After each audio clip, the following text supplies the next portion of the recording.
Hey y'all, hi people, it's Kiyosha here. I am back with another video to unpack another toxic reality TV show that was on Zeus. We're stepping into some TV chaos that honestly could have just stayed locked away in some dusty storage unit somewhere. Because watching this show was so cringy and was so unnecessary. Mena's 2 Ways and Love Cabin on Zeus.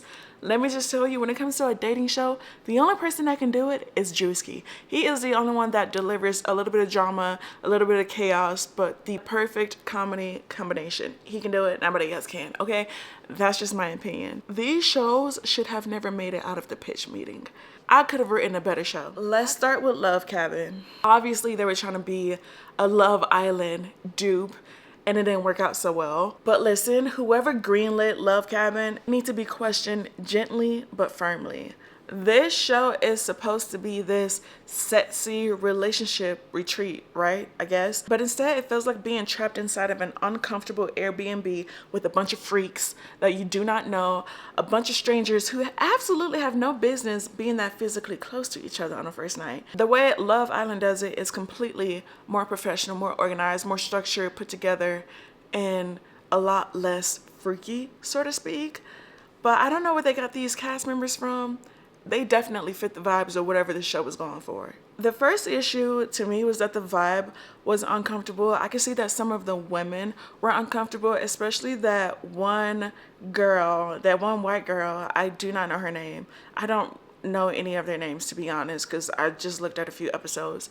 But I just feel like every single woman on that show looks like they were debating their choices in real time. Or they just couldn't believe that they were actually on that show. And Ray J, for him to be a host, he was so freaked out. Why are you trying to make out with the contestants?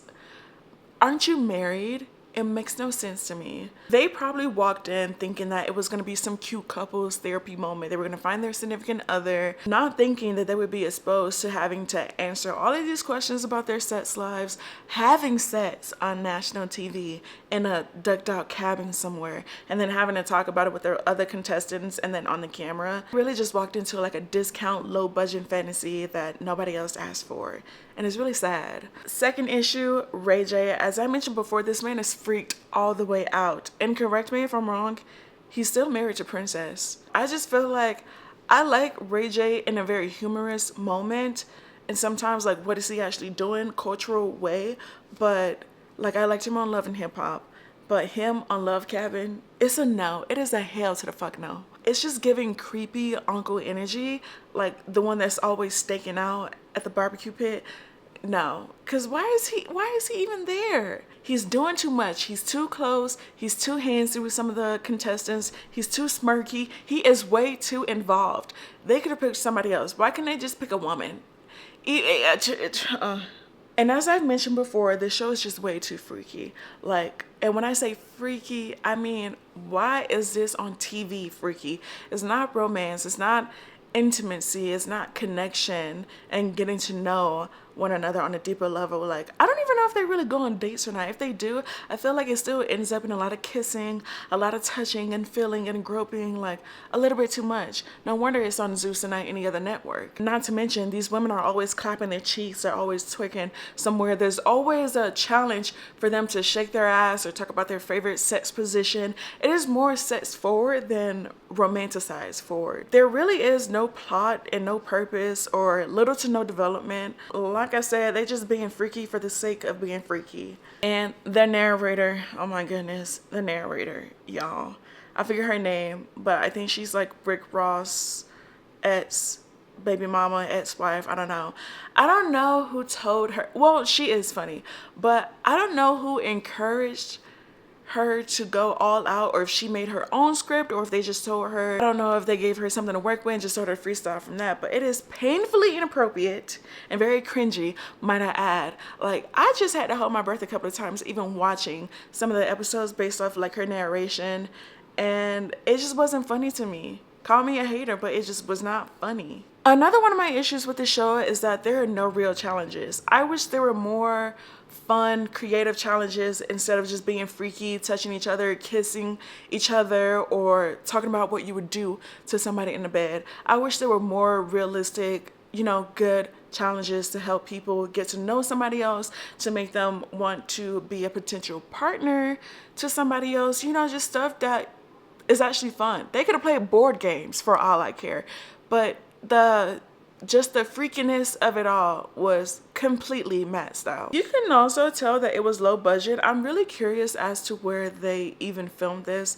to begin with. I mean, obviously it was in the States, but they were somewhere in the woods, probably somewhere out in California. I've seen YouTube prank channels with higher quality than what production gave us. And it's really just like somebody filmed the entire show with a ring light, an iPhone 7, a dream that should have just stayed a dream, or a nightmare perhaps. And then at one point the girls even started getting into a fight. And then one of the guys said, "What, is this baddies?" Yeah, because what are y'all doing? Y'all fighting on a freaky love show? Over who? Over a man? Child. That entire recap was about Love Cabin. Now let's talk about Erica Mena's two ways. First, if I were her children, I would be so embarrassed to call her my mother, because after she called Sierra or somebody a monkey on Love and Hip Hop, girl, Erica Mena has never been in my books since then. I've never been a really big fan of her to begin with, but the first problem is that celebrity love shows are over. Now, I do not categorize Drewski as a celebrity. He is a content creator, and he has done that very well. His love show is the only love show that I will ever watch. Anybody else, I feel like everybody knows at this point, whoever auditions to be on these love shows are incredibly crazy. Do they really have a thorough background checked on them? We're tired, we're exhausted, we're drained. We know some of it is already scripted, so make it look actually real. Nobody is tuning in because they believe that these celebrities are looking for love. Like, no, back in the early 2000s, that was the thing. Clout is giving promo, is giving attention, creating chaos for the moment, is giving a little cash grab. We all know that, because y'all ain't really, no, you can go on Bumble or Tinder for that matter. And it's so obvious that people that are going on these shows, they're not just going on these shows for love. And how long do these relationships actually last?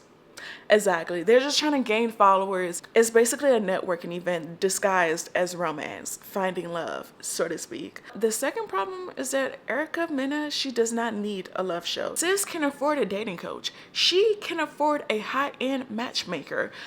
Like I said before, a therapist, a spiritual healer, a relationship expert, or simply peace. She can afford this. She has bands on top of bands on top of bands. She has money, and then her baby daddy is Safari, so he could even help her with a little money if she needed. If she really wants to find love that bad and that authentically, she could have had it without it being publicized. She really does have the resources, and she could go to the best professionals and find someone truly compatible, but instead she wants a dozen strangers, both men and women, to argue, fight, strip, and spiritually combust in front of her. For what? That good feeling of like, yeah, these people worship me and they praise me. The third problem is that competition for love is so outdated and toxic. Like I said, 20 years ago, this show would have hit it off. 2006 would have hit it off with less of the freakiness. It definitely would have hit it off, because didn't, like, what was it? Tia, I forget her name. Tia, Tyler, T something. She was a really skinny, like, Asian chick, and she went both ways, and she had her own love show. I'm forgetting the name of it, but I will put it on the screen. She had that show, and it was a hit, okay? Because it wasn't doing too much. It was very authentic. A woman fighting for a man fighting for a woman, them fighting for each other. We're just not doing that in 2026. Love is not the Hunger Games. You shouldn't need drama, conflict, jealousy, sabotage, or any of this to pick a partner. The fourth problem is that Erica Mena, she thrives on chaos. She came from Love and Hip Hop. She used to be a video vixen. She loves to be around other celebrities, stirring up drama and falling in love and sleeping with somebody else's partner. Like, this show was never about love. I feel like it was about entertainment with the drama that she would have added in herself. But without the clout, you can definitely see how the contestants, they get sucked into this environment of arguing, crying, boo-hoo-hooing over a woman that they really don't even know. They only know her parasocially. They don't even know her like that. And then when they do get to know her, it's just a bunch of like insulting, fighting, competing.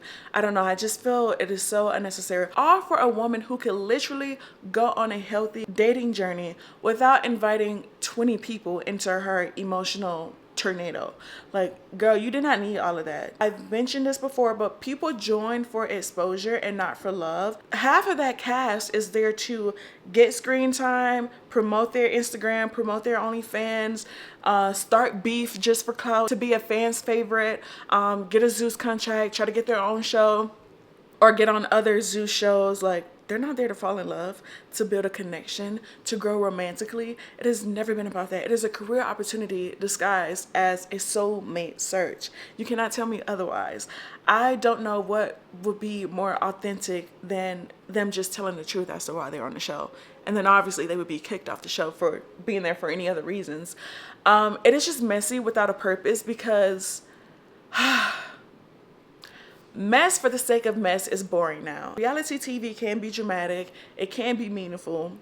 Like, let's go back to the Jersey Shore days. But now I feel like it's nothing but shallow, repetitive, emotionally manipulative. And a lot of things that they do is extremely unnecessary in my opinion. Two Ways feels like they created drama first and then they built a show around it afterwards. Here's the heart of the issue why both of these shows should not exist. And hopefully neither of these shows make a comeback for a second season. They push toxic, warped versions of love. Both of them. Love Cabin and Erica Mena's, Both Ways, Two Ways, whatever. Love is presented as a competition. It's got to be freaky, sexual performances, jealousy, emotional instability, and dysfunction. This is not what love looks like. And definitely if they were going for the Love Island route, they did it so opposite. They exploit people who want connection, and these contestants, they feel pressure to perform sexually, emotionally, and socially, to constantly be on guard and fighting for the attention or the 15 seconds of, you know, their camera time. And I just feel like to stay relevant on that show, because it's so messy and it's predatory, okay, catch it, it's dangerous. And it also just reinforces the wrong ideas about relationships. Like, I wish so many people would just get on this bandwagon and not watch these shows anymore, not ask for any more seasons of these shows anymore. On top of that, neither of these shows contribute anything positive to the culture. There's no growth or any healing at all. We deserve better TV, better representation, and, you know, better relationship content if that's what y'all want to be about. From now on, I hope you guys find a show that actually promotes people uplifting other people, showing growth, encouraging healthy relationships, or portraying love as something other than a competition. Anyway, I hope you guys enjoyed this video. If you did, give it a thumbs up, like, comment, and subscribe. Be respectful in the comments, because not everybody is going to agree with me, and I won't agree with you. But I will see y'all in my next video.